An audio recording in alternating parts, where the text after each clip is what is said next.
નમસ્કાર મિત્રો, આજે આપણે એકમ પડતર પદ્ધતિના ફરી એક દાખલાની ગણતરી કરીશું. દાખલા નંબર 14. આસ્થા લિમિટેડનું તારીખ 31/12/2019ના રોજ પૂરા થતા વર્ષનું નફા નુકસાન ખાતું નીચે મુજબ આપણને આપેલું છે. કંપનીનું 2020ના વર્ષમાં ઉત્પાદન 60,000 નંગ થશે અને વેચાણ 50,000 નંગ થશે. તે અંગે જે ફેરફારો અંગે અંદાજ મૂકવામાં આવે છે તે નીચે મુજબ છે. મિત્રો, આ જે માહિતી આપણને આપેલી છે એ 2020 માટે પડતરનું પત્રક બનાવવાનું છે, એના માટે માહિતી આપેલી છે. આપણે જે પડતર પત્રક 2019નું બનાવવાનું છે એની માહિતી આપણને નફા નુકસાન ખાતું આપેલું છે. ઉપરની માહિતીના આધારે 2020ના વર્ષ માટેનું પડતર પત્રક તૈયાર કરો. તો મિત્રો, અહીંયા આપણને 2020ના વર્ષ માટેનું પડતર પત્રક તૈયાર કરવાનું કહ્યું છે, પરંતુ મિત્રો ખાસ ધ્યાન રાખજો, ફક્ત એક જ વર્ષનું પડતર પત્રક તૈયાર કરવાનું કહ્યું હોય ત્યારે એક વર્ષનું તૈયાર કરવાનું થતું નથી. 2 વર્ષનું તૈયાર કરશો તો જ તમને જવાબ મળી શકે છે. કારણ કે આપણને છેલ્લા હવાલામાં કંઈક કીધું છે કે ગયા વર્ષનું વેચાણ કિંમત પર નફાનું ધોરણ જાળવી રાખવાનું છે. એટલે અહીંયા આપણને જે પણ નફો મળે છે એ જ નફો આપણે ત્યાં જાળવી રાખવાનો છે બીજા વર્ષે. એટલે નફો ક્યારે મળે આપણને? છેલ્લે મળે. એ નફાની ગણતરી કરવા માટે ઉપરની દરેક ગણતરી આપણે કરવી પડે તો આપણને નફો મળે. તો જેના માટે આપણે પહેલા 2019નું આપણે પડતરનું પત્રક તૈયાર કરીએ અને ત્યારબાદ 2020નું તૈયાર કરીશું. તો આસ્થા લિમિટેડનું તારીખ 31/12/2019ના રોજ પૂરા થતા વર્ષનું પડતર પત્રક. હવે મિત્રો, આ દાખલાની અંદર ઉત્પાદનના એકમો આપણે ગણતરી કરવાના છે. તો ઉત્પાદનના એકમોની ગણતરી, ઉત્પાદન એકમો બરાબર વેચાણના એકમો વત્તા આખા સ્ટોકના એકમો માઇનસ શરૂના સ્ટોકના એકમો. તો વેચાણના એકમો આપણને કેટલા આપેલા છે? 37,500 એકમો આપેલા છે.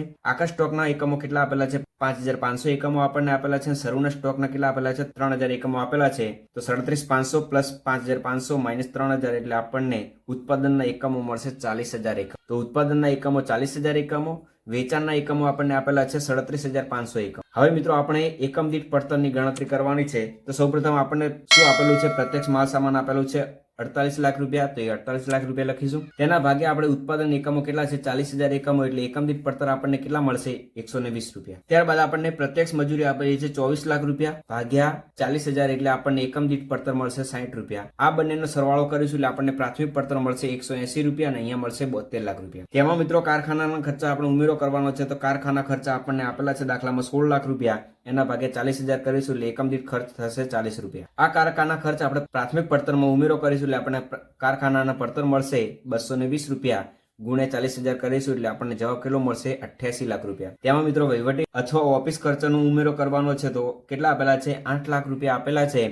એના ભાગ્યા 40,000 કરીશું એટલે એકમ દીઠ પડતર કેટલી મળશે? આપણને 20 રૂપિયા. આ વહીવટી ખર્ચા આપણે કારખાના પડતરમાં ઉમેરો કરીશું એટલે ઉત્પાદન પડતર મળશે 240 રૂપિયા. એમાં શરૂનો સ્ટોક હોય તો ઉમેરો કરવાનો અને આખાનો સ્ટોક હોય તો બાદ કરવાનો. તો શરૂનો સ્ટોક આપણને કેટલા આપેલા છે? 3,000 એકમો આપેલા છે. એની કિંમત આપણને કેટલી આપેલી છે? 7,20,000 રૂપિયા આપણને આપેલી છે. એના ભાગ્યા 3,000 એકમો કરીશું એટલે આપણને એકમ દીઠ પડતર કેટલી મળે છે? 240 રૂપિયા. આ શરૂના સ્ટોક એકમની પડતર છે. આ બંને એક નથી, અલગ અલગ છે. આ 7,20,000 ભાગ્યા 3,000 કર્યું એટલે 240 જવાબ આવે છે. આખા સ્ટોકના એકમો આપણને કેટલા આપેલા છે? 5500 એકમો આપણને આપેલા છે. હવે આ 240 કયા ધ્યાનમાં લેવાના? જે ઉત્પાદન પડતરમાં જે જવાબ આવે છે એ ધ્યાનમાં લેવાના. 240 ગુણ્યા 5500 એટલે આપણને કેટલો જવાબ મળશે? 13,20,000 રૂપિયા આપણને આખા સ્ટોકની કિંમત મળશે. તો ઉત્પાદન પડતરમાં શરૂનો સ્ટોક પ્લસ કરીશું, આખરનો સ્ટોક બાદ કરીશું. 96 લાખ પ્લસ 7,20,000 માઇનસ 13,20,000 એટલે આપણને વેચેલ માલની ઉત્પાદન પડતર મળશે 90 લાખ રૂપિયા. એના ભાગે આપણે કરીશું 37,500 કારણ કે આપણે વેચેલ માલની ઉત્પાદન પડતર છે. તો વેચાણના એકમો કેટલા છે? 37,500. તો એકમ દીઠ પડતર આપણને મળશે 240 રૂપિયા. તેમાં વેચાણ વિતરણના ખર્ચા આપણે ઉમેરો કરીશું. તો વેચાણ વિતરણના ખર્ચા કેટલા આપેલા છે? 9 લાખ રૂપિયા આપણને આપેલા છે.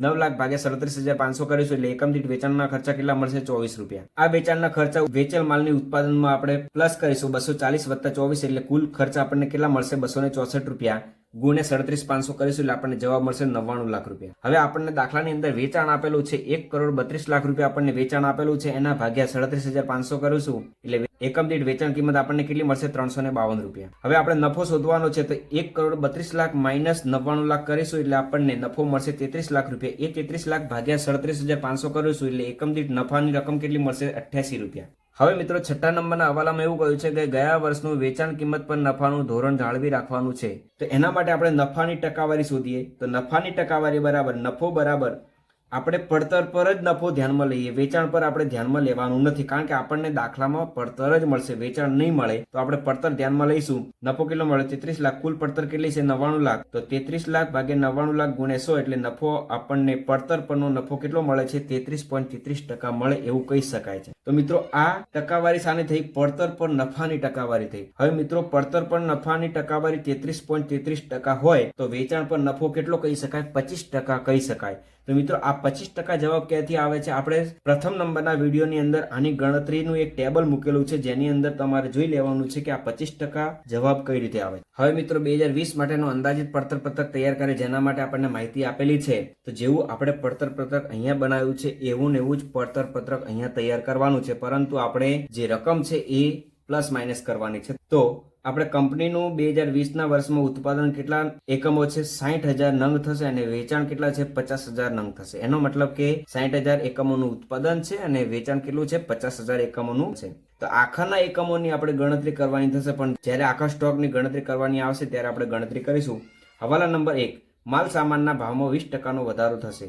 તો માલ સામાન કેટલું છે? 120 રૂપિયા. એમાં 20%નો વધારો કરીશું એટલે 120 પ્લસ 20% એટલે નવો માલ સામાનનો ખર્ચો કેટલો થશે? 144 ગુણ્યા ઉત્પાદન કેટલું છે? 60,000 એકમો એટલે આપણને રકમ મળશે 86,40,000. ત્યારબાદ આપણે બીજા નંબરનો હવાલો, વધારાના ઉત્પાદન માટે પ્રમાણસર વધારાના કામદારો ઉપરાંત રૂપિયા 3,60,000ની મજૂરી ચૂકવવા પાત્ર થશે. કેટલી વધારે મજૂરી ચૂકવવાની છે? 3,60,000ની વધારે મજૂરી ચૂકવવાની છે. 60 રૂપિયા તો ચૂકવવાના જ છે.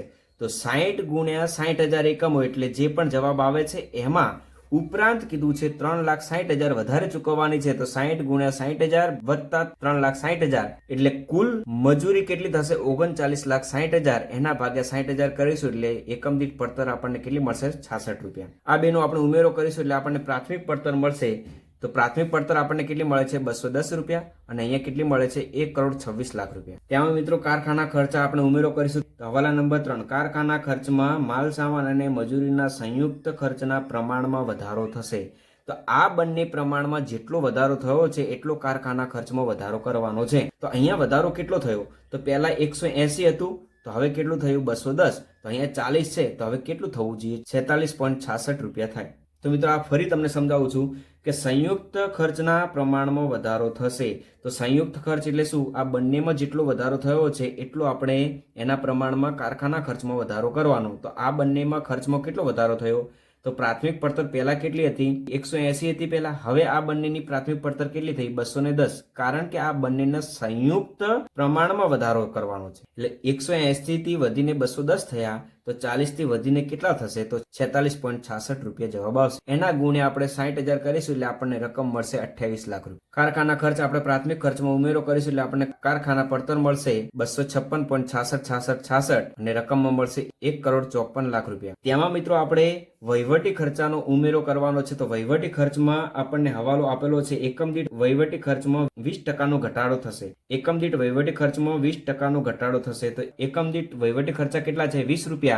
એમાં 20%નો ઘટાડો કરવાનો છે. તો 20 - 20% એટલે કેટલા થશે? 16 રૂપિયા. એ 16 ગુણ્યા 60,000 કરીશું એટલે 9,60,000 રૂપિયા આપણને કુલ પડતર મળશે. આ વહીવટી ખર્ચા આપણે કારખાના પડતરમાં આપણે ઉમેરો કરીશું એટલે આપણને શું મળશે? ઉત્પાદન પડતર મળશે 256.6666 વત્તા 16 એટલે 272.6666 અને અહીંયા જવાબ મળશે 1,63,60,000 રૂપિયા. ઉત્પાદન પડતરમાં શરૂનો સ્ટોક હોય તો ઉમેરો કરીશું ને આખાનો સ્ટોક બાદ કરીશું. તો શરૂનો સ્ટોક આપણે ગયા વર્ષે આખાનો સ્ટોક કેટલો મળ્યો હતો? 13,20,000 રૂપિયાનો. એ આપણે આ વર્ષે શરૂનો સ્ટોક કહી શકાય 13,20,000 રૂપિયા. એકમ દીઠ પડતર કેટલી હતી? 240. તો એ આપણે 240 અહીંયા લખવાની. એમાંથી આપણે આખા સ્ટોક બાદ કરવાનો છે. તો મિત્રો હવે આખા સ્ટોકના એકમોની ગણતરી કરવાની છે. તો આખા સ્ટોકના એકમો બરાબર ઉત્પાદન વત્તા શરૂનો સ્ટોક માઇનસ વેચાણ. ઉત્પાદન કેટલું કરવાનું છે? 60,000 એકમોનું કરવાનું છે. શરૂનો સ્ટોક આપણે કેટલો છે? અહીંયા જે આખાનો સ્ટોક હોય એ શરૂનો સ્ટોક કહેવાય. તો 5,500 માઇનસ વેચાણના એકમો કેટલા છે? 50,000 એટલે આપણને આખાનો સ્ટોક મળશે 15,500 એકમ. હવે મિત્રો અહીંયા 15,500 એકમો આપણને મળી ગયા છે. અહીંયા મિત્રો કઈ રકમ ધ્યાનમાં લેવાની? જે ઉત્પાદન પડતરમાં જે રકમ આવે છે એ અહીંયા ધ્યાનમાં લેવાની છે. 272.6666 ગુણાકાર કરીશું એટલે જવાબ કેટલો મળશે? 42,26,333. હવે ઉત્પાદન પડતરમાં શરૂના સ્ટોકની રકમ પ્લસ કરીશું અને આખાના સ્ટોકની રકમ શું કરીશું? આપણે બાદ કરીશું. તો આ બે પ્લસ કરીશું, આ બાદ કરીશું એટલે આપણને વેચેલ માલની ઉત્પાદન પડતર મળશે 1,34,53,667 રૂપિયા. એના ભાગે આપણે હવે વેચાણના એકમો કરીશું 50,000 એટલે આપણને વેચેલ માલની ઉત્પાદન પડતર મળશે 269.07. હવે મિત્રો વેચાણ વિતરણના ખર્ચાની ગણતરી કરવાની છે. તો વેચાણના ખર્ચમાં એકમ દીઠ ₹7.5નો વધારો થશે. તો વેચાણના ખર્ચા કેટલા હતા? 24 હતા. એમાં 7.5નો વધારો કરીશું. નવા વેચાણ ખર્ચા કેટલા થશે? 31.5 ગુણ્યા 50,000 એટલે આપણને વેચાણના ખર્ચામાં કુલ રકમ મળશે ₹15,75,000. આ વેચાણના ખર્ચા આપણે વેચેલ માલની ઉત્પાદન પડતરમાં ઉમેરો કરીશું એટલે આપણને કુલ પડતર મળશે ₹1,50,28,667. એના ભાગે 50,000 કરીશું એટલે એકમ દીઠ પડતર મળશે ₹300.57. હવે મિત્રો નફો હોય તો ઉમેરો કરવાનો અને નુકસાન હોય તો બાદ કરવાનું. તો આપણને શું મળે? વેચાણ મળે. હવે અહીંયા આપણને કીધું છે 6 નંબરના હવાલામાં ગયા વર્ષના વેચાણ કિંમત પરનું નફાનું ધોરણ જાળવી રાખવાનું છે. તેના માટે આપણે ગયા વર્ષના નફાની ટકાવારી શોધી છે 33.33%. તો પડતરના કેટલા ટકા લઈશું આપણે? 33.33%. એટલે વેચાણના કેટલા ટકા કહેવાય? 25% કહી શકાય. તો કુલ પડતરના 33.33% આપણે લઈશું એટલે 300.57ના 33.33% એટલે આપણને જવાબ મળશે એકમ દીઠ નફો ₹100.19 ગુણ્યા 50,000 એકમો કરીશું એટલે આપણને નફાની રકમ મળશે ₹50,09,555. હવે આ બેનો સરવાળો કરીશું એટલે આપણને શું મળશે? વેચાણ મળશે ₹400.76 અને અહીંયા મળશે ₹2,38,222. તો મિત્રો આ દાખલો ગુજરાત યુનિવર્સિટીમાં 2009માં પૂછવામાં આવેલો હતો અને ફક્ત આ દાખલાની અંદર જ શરૂઆતનો સ્ટોક અને આખરનો સ્ટોક આપેલો છે જેની આજે આપણે ગણતરી કરી છે. તો મિત્રો આ વિડીયો તમને સારો લાગે તો વિડીયોને લાઇક કરો, શેર કરો અને ચેનલને સબસ્ક્રાઇબ કરો. Thank you.